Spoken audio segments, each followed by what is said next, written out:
Hello and welcome to Take It Simple. It's your host back again with yet another interesting tutorial video. In this video, I'm going to teach you how you can unlink devices in Dropbox.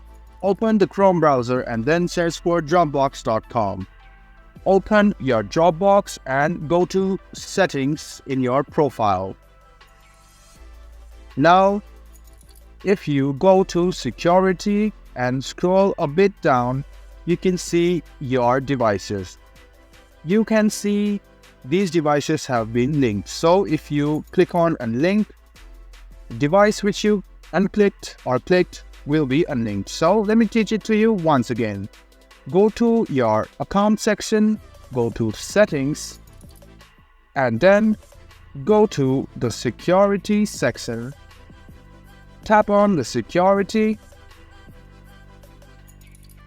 Now what you need to do is scroll down. As you scroll down, you can see your devices. You can click on the delete button over here. So let me delete this. Delete it and click on Unlink.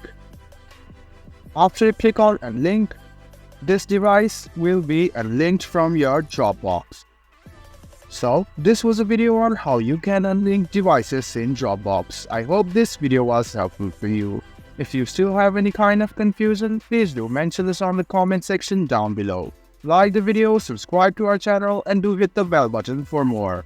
Hope to see you in the next video as well. Until then, goodbye, take care, and enjoy.